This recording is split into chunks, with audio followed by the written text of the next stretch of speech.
The rise of digital currencies and their impact on traditional banking. Digital currencies are no longer a niche topic. They are steadily entering everyday life, changing how payments are made, how money is transferred, and ultimately how people relate to banks. Today, when we talk about digital currencies, we are not referring to a single concept. Several categories exist, each with different rules, different risks, and different implications for consumers and the financial system. The main types of digital currencies. Cryptocurrencies. Cryptocurrencies such as Bitcoin operate without a central authority. A distributed network of computers verifies transactions and maintains a shared record of activity. This model reduces the need for traditional intermediaries, but it also increases personal responsibility for the user. Consumers must protect passwords and digital wallets, evaluate platforms carefully, and stay alert to fraud risks. The level of day-to-day protection often associated with regulated banking services does not automatically apply. Stablecoins. Stablecoins aim to reduce volatility. Their value is typically linked to a traditional currency, such as the United States dollar or the euro, or to a basket of assets. In practice, many people use them for faster transfers or transactions within digital platforms. However, stable does not mean risk-free. Consumers need to understand who issues the coin, what reserves support it, and what type of regulatory framework applies. Central bank digital currencies. At this stage, the discussion becomes institutional. A central bank may explore issuing a digital form of its official currency. In the euro area, attention focuses on the potential digital euro. The goal is not to replace cash, but to add another payment option backed by public authority and institutional safeguards. Why this matters for banks? Banks sit at the center of payments and savings. When new digital tools allow transactions to move outside the traditional banking path, the balance begins to shift. This does not mean banks are disappearing. It means they must adapt, invest in technology, improve customer experience, and provide clear answers about security, fees, and consumer protection. What is already changing for consumers? Faster payments, but not always cheaper. Technology promises speed. In reality, costs vary depending on the provider, the network, the country, and the service. Some transfers become cheaper. Others include fees that only become clear at the final stage of the transaction. More choice, more responsibility. Digital wallets give users more control. At the same time, they carry more responsibility for passwords, access credentials, and device security. If access is lost, recovery can be difficult or even impossible depending on the system.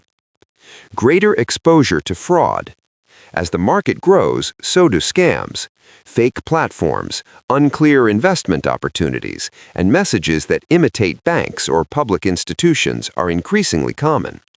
Simple habits make a difference. Double-checking web addresses, using two-factor authentication, avoiding rushed decisions, and never trusting promises of guaranteed returns. How digital currencies put pressure on the banking model. Banks traditionally earn revenue from payment services, account management, and financial intermediation. Digital currencies introduce competition in each of these areas. Competition in payments. When a person pays with a card, the transaction passes through established systems, rules, and fee structures. Some digital solutions allow payments to follow different paths with different costs and providers. This pushes banks to reduce friction and improve the overall value of their services. Pressure on fee-based income. If part of payment activity shifts to new channels, banks lose some of the fees linked to transactions. To compensate, they develop new services or redesign pricing structures. This can improve the market, but it can also introduce new costs that consumers need to understand before choosing a provider. A shift in the meaning of deposits. People are used to holding their money in bank accounts. If, in the future, they also have access to a widely adopted institutional digital alternative for everyday payments, the question of where to keep money gains new dimensions. Security and privacy in the new landscape. Banks have invested for years in fraud detection and risk management systems. New digital infrastructures also promise security, but they do not all operate in the same way. Safety depends on the technology, the provider, and often the user's own behavior. Consumers typically want two things at once: convenience and privacy. Every electronic system, however, leaves traces. That is why discussions around institutional digital currencies place strong emphasis on data protection, who can see what and under which rules. Practical steps before using digital currency.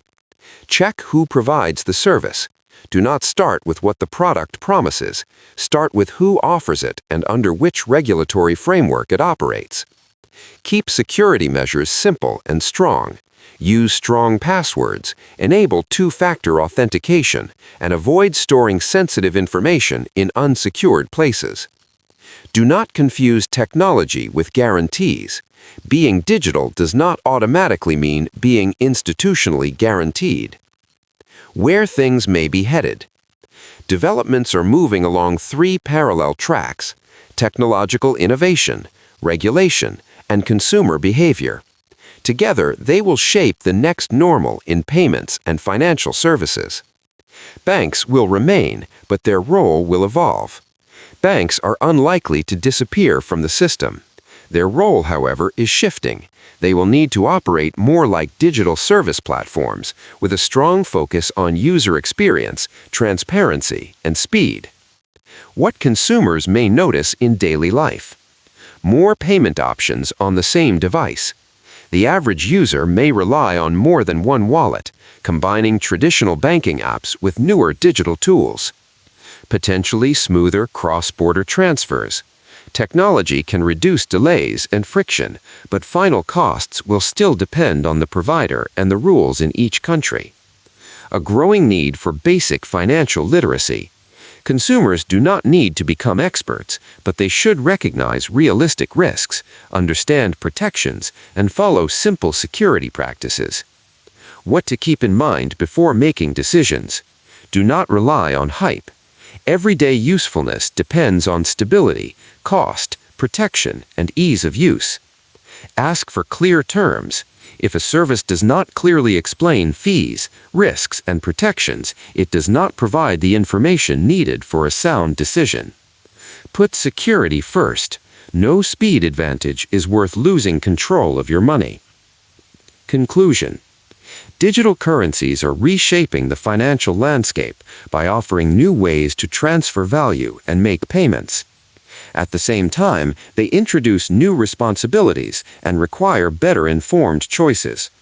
For consumers, the practical rule remains simple. Choose solutions that clearly explain what they are, who stands behind them, how much they cost, and how they protect you. Subscribe to the channel and become a member.